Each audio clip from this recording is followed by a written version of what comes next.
Karoli, pradėsime mes nuo jūsų. Stambulo konvenciją ratifikuoti ar ne? Parašau pasisakyti, pusę minutės primenu, šitas trumpesnis, gerai? Kaip kas supranta Stambulo konvenciją, aš galvoju, kad čia moterų priespauda, jeigu aš gerai suprantu. Tai jeigu sutvarkytume visus juridinius straipsnius Lietuvoje, kas liečia santykius tarp žmonių ir visa kita, Stambulo konvencijos kaip ir nereiktų. Bet kad būtų visiems ramiau, tai nėra blogai. Kodėl? Mes galime diskutuoti, kad iš dalies tą Stambulo konvenciją priimti. Tai aš siūlysiu diskutuoti. Ačiū Jums labai. Pone Emilė, prašau. Ne. Jūs dar turit 29 sekundės. Nereikia Jums, ar ne? Gerai. Pone Paplauskite. Stambulo konvenciją palikime Stambului ir žiūrint statistiką, 5 iš nusižudžiučių savižudybių Lietuvoje yra 4 vyrai ir 1 moteris.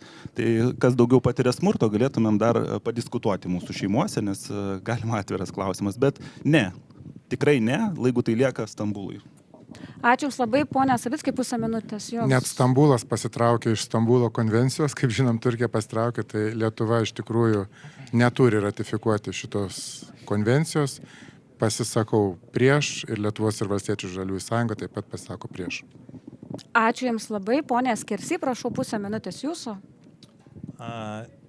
Nematau visiškai jokių priežasčių, kodėl nereikėtų stengtis visais galimais būdais, kad mes būtume saugesni, kad mūsų moteris ir vyrai, ten yra ne vien apie moteris Stambulo konvencija. Tai yra tiesiog dokumentas, kuriuo mes stengiamės išsaugoti. Pasaulis nėra tobulas, bet mes stengiamės jį gerinti. Ir tai padėtų. Ačiū.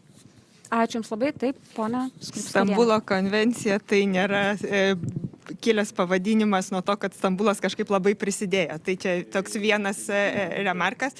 Bet dabar kalbant apie pačią Stambulo konvenciją, ją tikrai turime patvirtinti. Ten nėra kalba vien apie moteris ar vien apie vyrus, tai yra apie smurtą artimoje aplinkoje, šeimoje ar ne tik šeimoje, bet artimoje aplinkoje. Ir tikrai tą turime padaryti ir nesakyti ne. Žinau, kad dėl socialinių lyčių daugiausiai ten kyla klausimų, tai čia švietėjiška veikla mūsų politikams irgi turi būti pravesta, kad jie suprastų, kodėl yra svarbu. Ačiū labai ir